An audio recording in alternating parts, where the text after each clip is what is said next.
कैसे हो दोस्तों? मैं Shubhankar Pandey, achieve target with Shubhankar channel में आपका स्वागत है।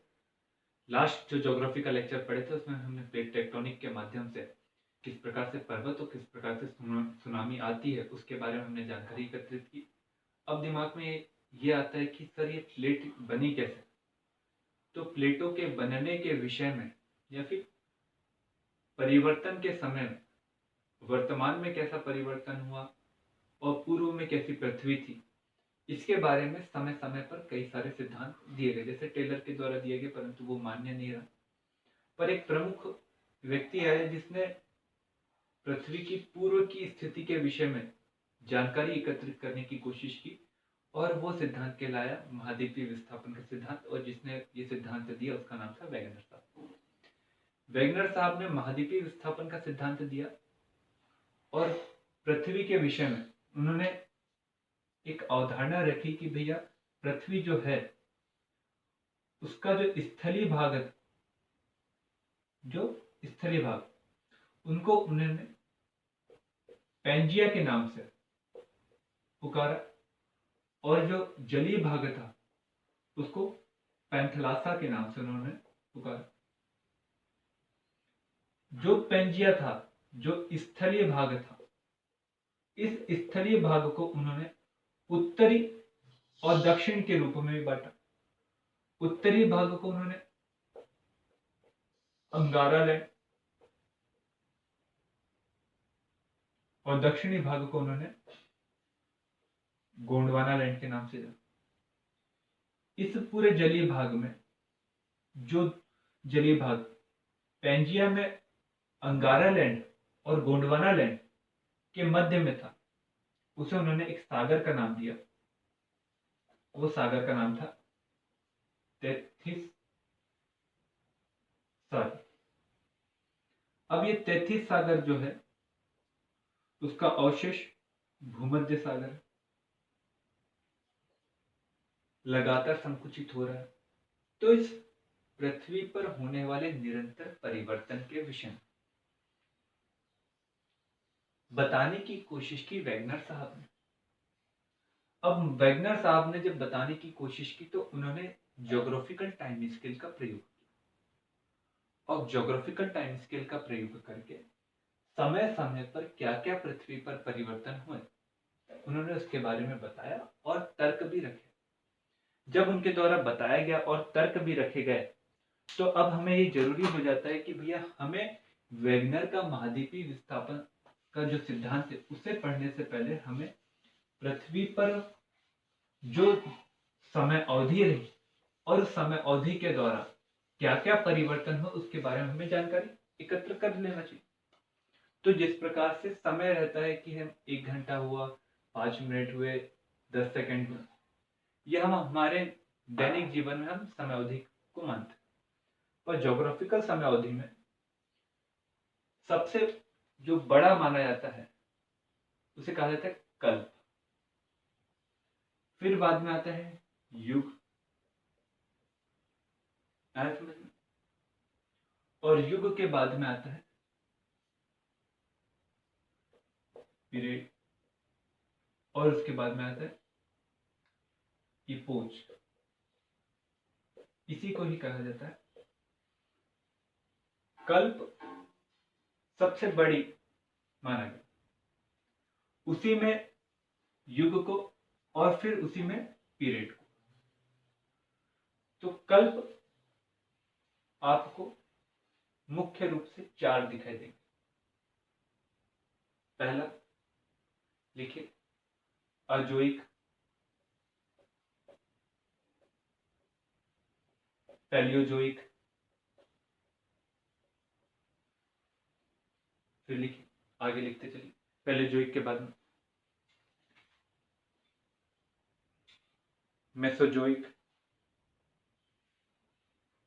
और फिर सेनोजोइक।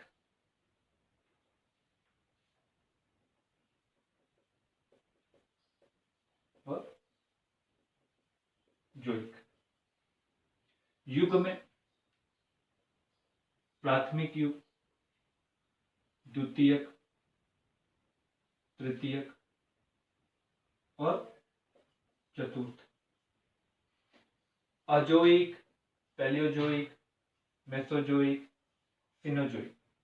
इसका महत्व नहीं रहता उतना, पर अगर इन शब्दों का प्रयोग अगर आप अपने किताब में या फिर अपने क्वेश्चन आंसर में जब करते हो कि आप बताते हो कि भैया नवीन वलित पर्वतों का जो निर्माण शुरू हुआ वो सिनोजोइक के समय में हुआ, परंतु उसकी शुरुआत मेसोजोइक के अंतिम पीरियड के समय से ही हो चुका था।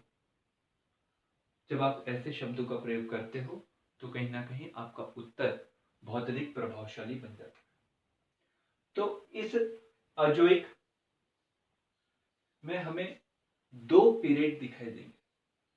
एक दिखाई देगा आर्कियन और दूसरा प्री कैम्ब्रियन। आर्कियन जो पहला पीरियड रहा, इसमें आपको चट्टानों का विकास ही दिखाई देगा। प्री कैम्ब्रियन इसके बाद का था। इसके बाद में कैम्ब्रियन आपको युग दिखाई देगा। आप लिखते चलिएगा। कैम्ब्रियन के बाद में एक और युग आया, उसका नाम था ऑर्डेवियन।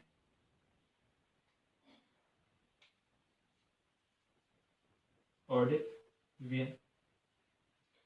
फिर एक और युग आया, उसका नाम था सिलुरियन।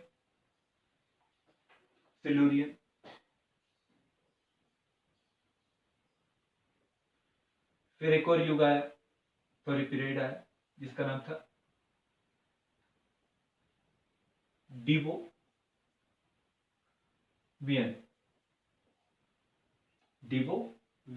कोई दिक्कत? इसी के बाद एक और युग आया, पीरियड आते चले, उसका नाम था कार्बोनिफेरस। कौन सा युग? कार्बोनिफेरस युग। यहां तक है कोई दिक्कत? मैंने आपको यहां पर बताया था कैम्ब्रियन, ठीक है, याद लिखिएगा यहां पर कैम्ब्रियन। फिर इसके बाद में आपको एक और युग दिखाई देगा, उसका नाम था पीरिडियन। कौन सा युग? पीरिडियन युग। कार्बोनी कैम्ब्रियन युग से लेकर पीरिडियन युग, सॉरी पीरियड तक का जो समय काल रहेगा वो आता है पैलेजोइक कल्प के अंतर्गत। अजोइक कल्प के अंतर्गत आर्कियन और पी कैम्ब्रियन युग ही आएंगे, और उसके बाद के कैम्ब्रियन, आर्डोवियन, सिलुरियन, डिवोनियन, कार्बोनिफेरस और पीरिडियन।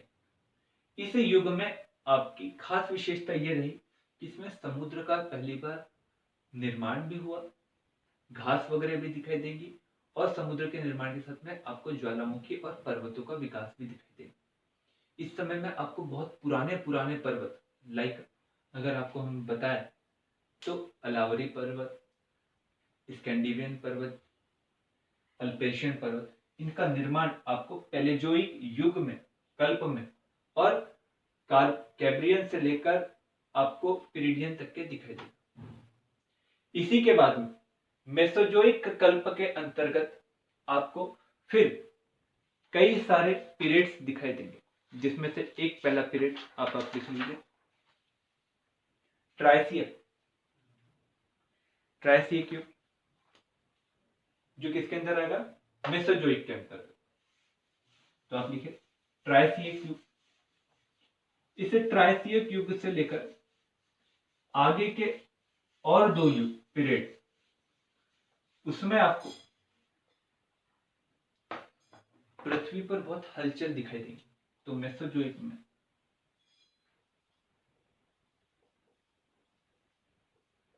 ट्रायसिक पीरियड, जुरासिक पीरियड, और इस जुरासिक पीरियड के बाद एक और लिखिए क्रिटेशियस पीरियड आपको दिखाई देगा।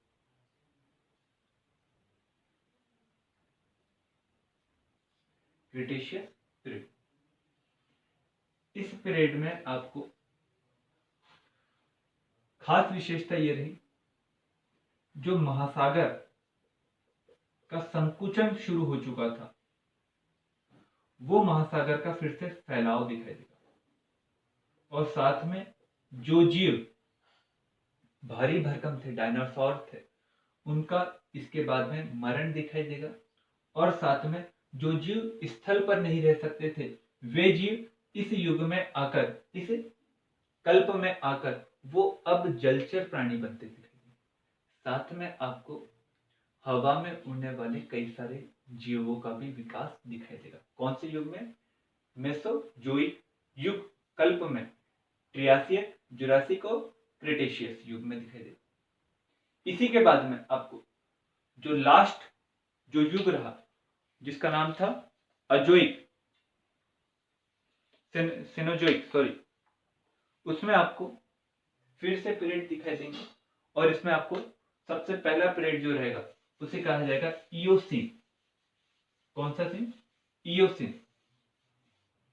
तो आपको लास्ट में सेनोजोइक में इयोसीन, इयोसीन के बाद लिखते चलिएगा इयोसीन, ओलिगोसीन, मायोसीन, प्लायोसीन और फिर प्लेस्टोसीन।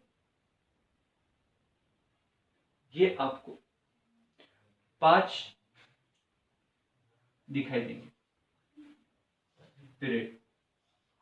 इन 5 पीरियड में जो खास विशेषता रही, इस विशेषता में आपको नवीनवलित पर्वतों का लगातार विकास दिखाई देगा, जीवों का विकास दिखाई देगा, और हिमयुग भी आपको कहीं ना कहीं दिखाई देगा।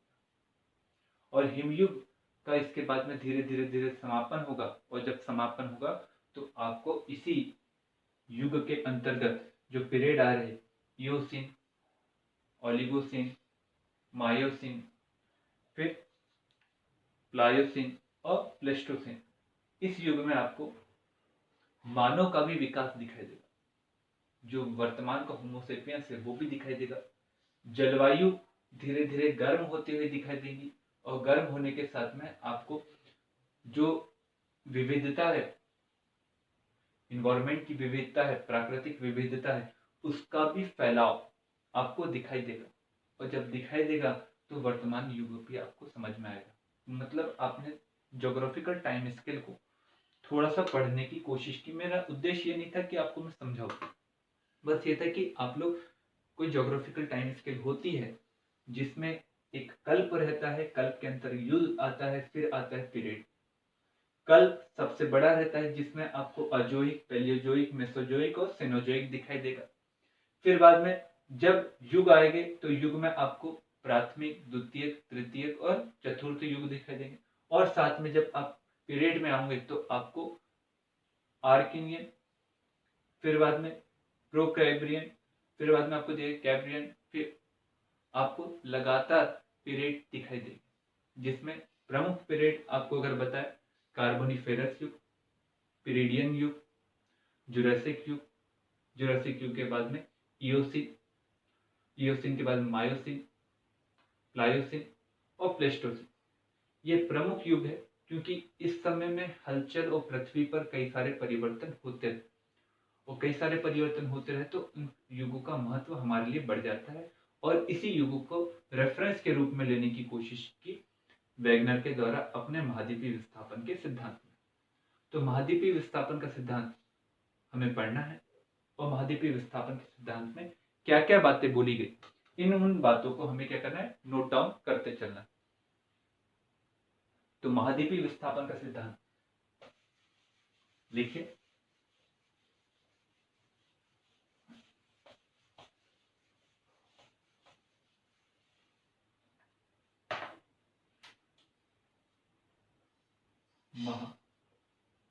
महाद्वीपीय विस्थापन का सिद्धांत। इस महाद्वीपीय विस्थापन का सिद्धांत, ये सिद्धांत क्या है, पहले हम ये देखेंगे। दूसरा, विशेषता, इसकी विशेषता क्या है,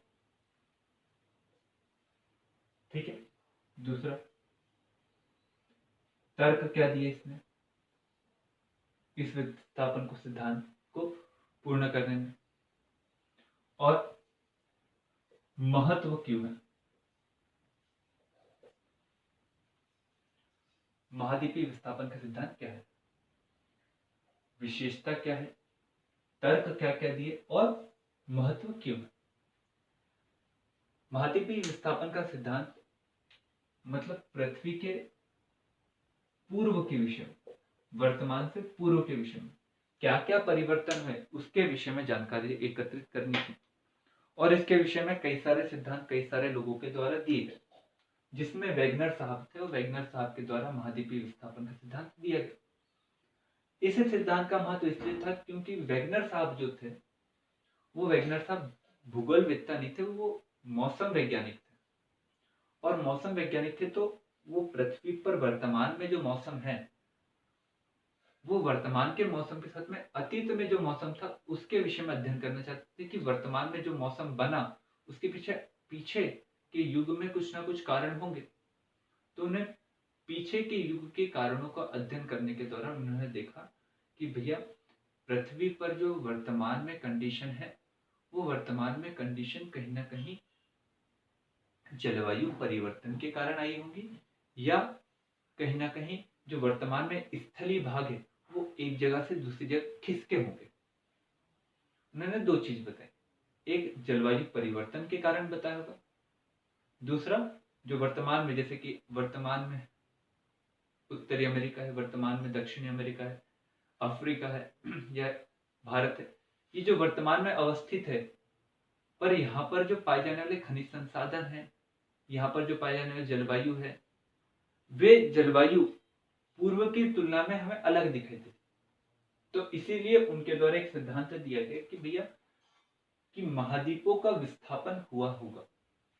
और इसके माध्यम से उन्होंने बताया कि भैया पृथ्वी जो है वो पृथ्वी पहले दो ही भागों में बटी हुई थी, एक स्थलीय भाग और एक जलीय भाग।